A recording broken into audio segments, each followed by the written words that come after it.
Today's Toy Spot, we are having a look at the Hasbro Marvel Legends Build-A-Figure Absorbing Man Wave, the Edge of Spider-Verse Spider-Gwen.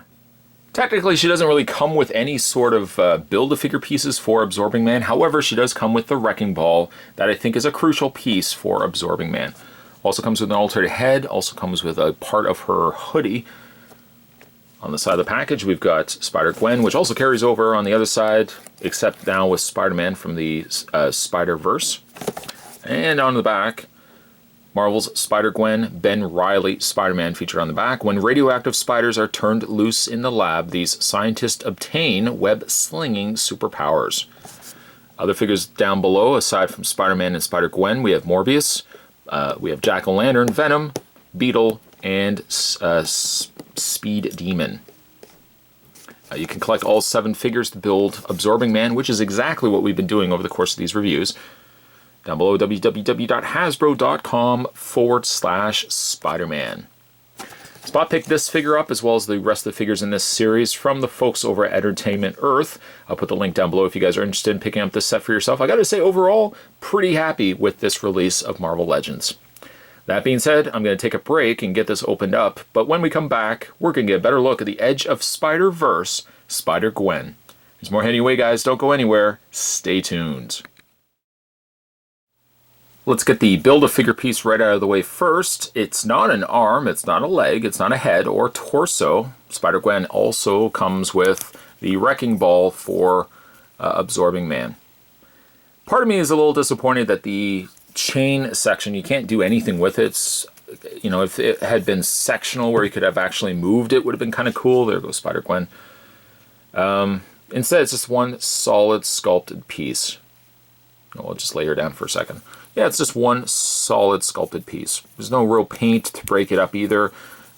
This bottom section is just hollow. You know, it is what it is, but I kind of just wish it was just a little bit more.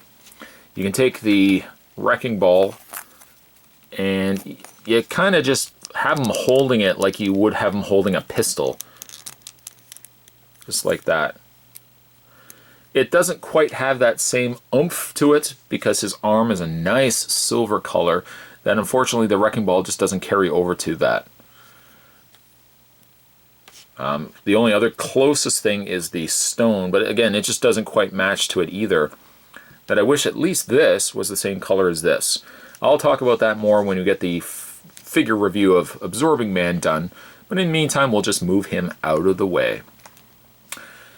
Alright, so let's have a look at Spider-Gwen, which I gotta say is pretty good figure. It's not perfect, no, but it's a pretty good figure as a whole, and it could be one of my favorites from this set. She's small. How small? Well, let's bring in the Beetle, and you can see what I'm talking about. Perhaps she's the same mold as Spider-Girl, perhaps. You know, she is definitely a shorter figure as a whole. Also probably the same body as Jubilee. As much bigger as this figure is, I think Spider-Gwen actually ends up being a nicer looking figure, at least in my own personal opinion. The figure doesn't really have much coloring to her, first glance necessarily.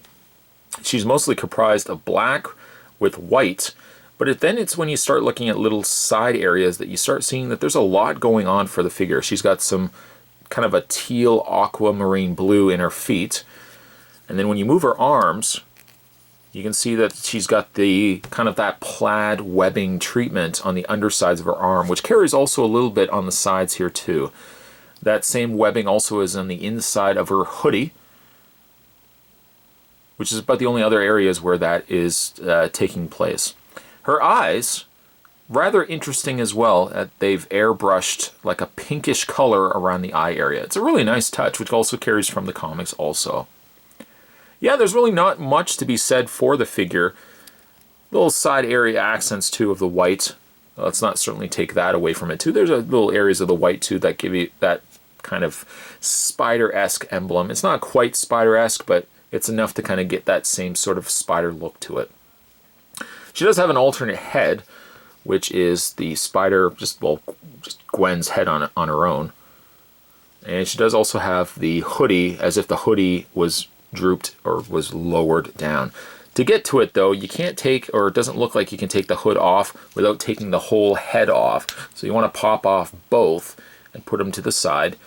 Take the hood, which is now dropped down, and then you can put you can put Gwen's head over top. Just pop that down. Not a bad face.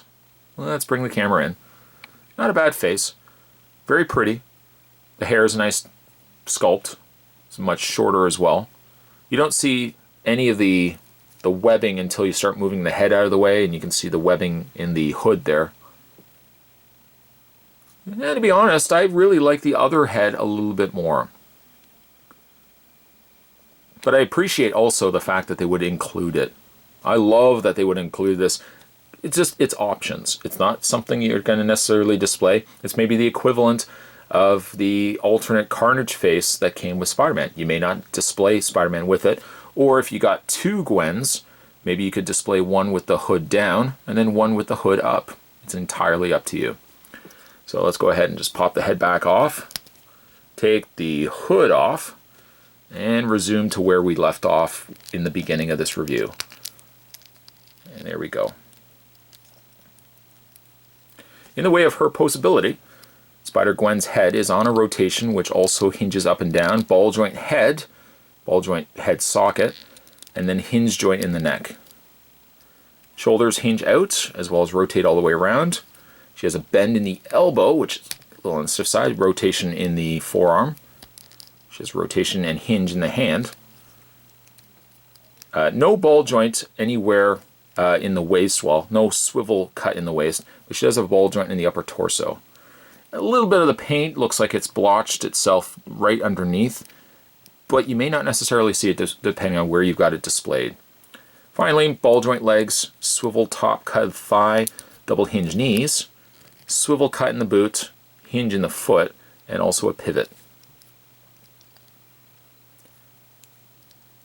I got to admit though, when Spider-Gwen kind of first made her appearances in comics, first thing I was thinking of is, oh god, is nothing sacred? Gwen, really? But I gotta say, like, the costume, cosplayers absolutely love Spider-Gwen for dressing up as her.